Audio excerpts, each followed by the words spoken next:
I want to play a clip for you here in a second. This is Democrat candidate for 5th District in Alabama. He's running for the House at the federal level.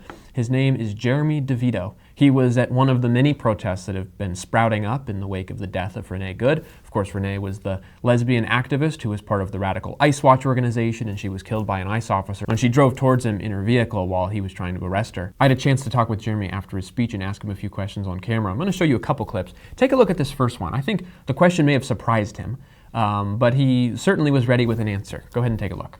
Do you see the replacement theory as an issue? Is that a concern for you? No. Replacement theory is just a bullshit lie that white Republicans tell themselves.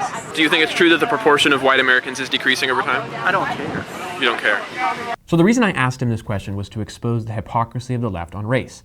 Either race matters or it doesn't. And you'd think the left would believe that it does matter because they're always pushing for diversity, equity, and inclusion. There's nothing more important to a Democrat than having more black women or whoever else can check the most diversity boxes in our media, our entertainment, or our government. And yet when it comes to white Americans, people like Jeremy are suddenly ambivalent. They're amused. They can't believe you would ask such a question, and frankly, they believe you're racist for doing so, as you'll see he alludes that I am later in the clips. Of course, the truth is it's not racist, white or black, to care about race or identity. Everyone has a right to be proud of who they are. It's silly to make race the chief determinant in your personality, but certainly we can't overlook that race has a lot to do with your culture and your background and who you are. There's nothing wrong with that. But Jeremy's not able to accept this because he's a Democrat. And for a Democrat, diversity really means less white people, more minorities. And of course, we can pontificate on why the Democrats believe this way, but the fact of the matter is, they do. And until we recognize it, we're never going to get to the bottom of it. So I want to play for you another clip, and pay very close attention, because after he insinuates that I'm a racist and I give a rebuttal, the way he responds to my argument is very telling, and it reveals to us a lot about where the Democrats are coming from. Go ahead and take a listen. You're not exploring your own whiteness here, like white supremacy is a bad thing. You're just using it as a way to gain likes on the internet. I'm not white supremacist. I don't think whites are supreme, but I think everyone has a right to self-determination in their own land. I think that if there's an uncontacted tribe in South America that wants to keep everyone else's influence out, they don't want a McDonald's in their jungle, I support their right to do that. If the Japanese want to say, hey, we like our Japanese culture, we're going to keep it that way, I think they have a right to do that. And in the same way, I think we have a right to say, you know what, we're not going to have half the population of the third world come here, because when they do come here, our soil's not magical. It's not going to turn them into civilized suburbanites. They're going to keep their third world habits and bring them here. We don't want that. You're talking about civilized third world, so you're painting a contrast, uncivilized because they came from somewhere else. Look, dude, I don't know what your worldview is, but it's clearly flawed because you think that somehow culture and identity vanish when people come in from other countries. They don't. That's the issue. When they come in, they bring their old culture with them. Fine. What difference does it make? How long do you plan on living? Do you think there's anything superior about America, about our culture and our way of life, that it makes us superior to other countries? So before I play for you how he responded, did you catch what he said? He said, how long are you planning on living? And at first when I heard him say this, I was confused. What does my lifespan have to do with anything? What's good for our country is good for our country whether I'm here or not. And yet I realized he probably wouldn't agree with that. And I wish I would have probed him on this point faster in the moment, but our conversation moved on and I didn't catch it. But what this reveals is something very important about the Democratic Party, and more deeply, liberal ideology. Their ideology, at its core, is disconnected from its past and sees no issue if its future is disconnected from its present. The liberals, like Jeremy DeVito here, are points in time, alienated from the wisdom of the past and completely oblivious to the consequences of the future. Jeremy DeVito doesn't see the problem if the fabric of our country is fundamentally changed in his lifetime. He doesn't really care what happens to our culture after he's dead, because the way he sees it, the past is racist and there's certainly nothing we need to learn from it, and the future is a long way off. That's his kid's problem. He doesn't care whether they celebrate Christmas or Ramadan. Who cares if the legal system his children inherit is based on Western Christianity or on Eastern Islam? And of course, we can consider even further that most Democrats are rabid supporters of abortion, even up to late term, and many more of them are anti-natalists who believe we should stop having children entirely. So is it any wonder that people who espouse those ideas would completely fail to see the importance of making sure that your civilization remains consistent and strong for the next generation? Of course not. A lot of these people think we shouldn't even have a next generation, especially not a next generation of white Americans. because they're so indoctrinated with an anti-white self-hatred that it doesn't occur to them to care whether their people continue to exist in a few hundred years. To suggest that it matters or that their people having a homeland is something that is significant seems completely racist to them. And of course, the clue that tells us the liberals actually do understand that it's not racist is that they're the first to start wringing their hands when anyone else's homeland or people group or representation is challenged. They get this, they just don't want you to get it. So I want to play for you one more clip, and you'll see how we responded to my question, and then we'll carry it through to the end. Do you think there's anything superior about America, about our culture and our way of life, that it makes us superior to other countries? Superior? Are we the greatest country on earth? Are we the greatest country on earth? Unclear. It's unclear.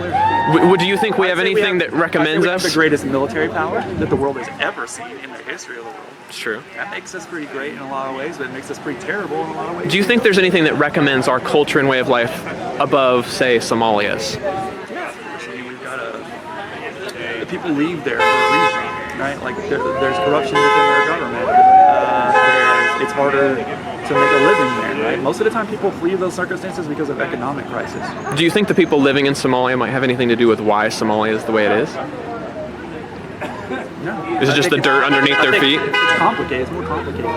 It's complicated, but it's not ultimately that complicated because the soil's not doing anything, the forest's not doing anything, it's the people who are doing it. Have you ever been to Somalia? No, thank the Lord. Why? Because it's a place full of rape and murder and grievous piracy, and it's look, Somalians commit rape at rates that exceed anything we have here. Somali rape rates. Because I have Google and I can research these things. In India, have you ever gone to India or Pakistan? You know how high the rape rates are there? You know how dangerous it is as a white woman to go to a celebration in India unattended? Even the Indian people will tell you, hey, don't go. That's a crazy scenario. Like, why are you bringing up like these rates? Because you want to bring them here and bring those places and their people to our city. Oh, okay. So you're thinking that because they have, well, you have crime. There's this crime in other places that you don't agree with, but there's rape and murder here at far lesser rates than there are over there. My issue is if you want to bring people from other countries where they have high murder rates here, we're going to get their murder rates. There's a rapist in the White House.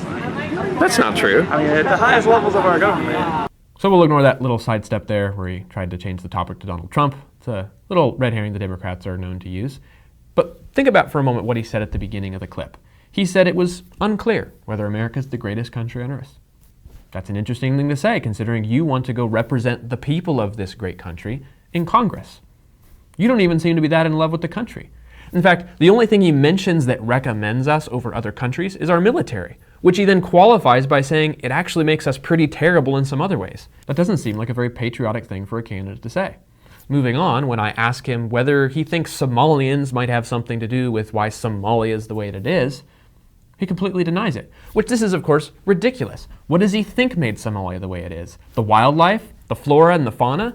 No, it was the people. And we know it's true because when we look at communities in our own country that have been overrun with people from another culture, the community changes. Now, the Democrats would say it's a positive change. We like it. It's less racist. It's more diverse. But not even they would deny that there is a change. So here we go again with the inconsistency from the left. So you can see Democrats like Jeremy DeVito have a critical flaw when it comes to their immigration philosophy.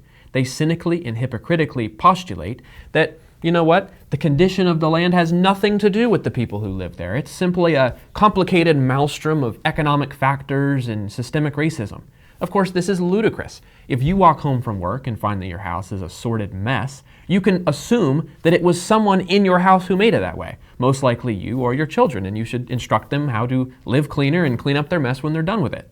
And yet Jeremy DeVito would say that there's no way to tell why a particular house is messy. It has nothing to do with the people who live there. It's simply a complex matter about economics and racism.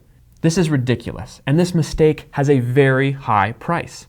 Many of our cities in America are overrun with third world migrants who don't share our values or our culture, and they are slowly turning our cities and our homeland into something it was never meant to be. I have nothing against Indians. I have nothing against Pakistanis or Somalians. There are many good examples among these people groups. Yet in the same way, they would resent me coming into their land and bringing my culture and insisting that they adopt my way of life. I share the same passion for my homeland and my way of life. The problem is, there's no Somalian lobby group that's pushing to have Americans come in and have Somalians respect our culture. We do have such a group in America, and that's the Democrats, who lobby on behalf of every culture and every people and every race but our own. If we don't recognize this and resist it, despite the accusations of racism that are sure to come from people like Jeremy DeVito when we do, our children will have nothing to inherit. So, to answer Jeremy's question of how long do I plan on living? Well, as long as God lets me. But when I'm dead in the ground, my children will still be walking on God's green earth, and I fully intend to have handed over to them the same civilization that was handed down to me, and they will hand it down to subsequent generations for as long as God lets us. I don't intend to be the link in the chain that breaks, and I don't really care if Jeremy wants to call me a racist.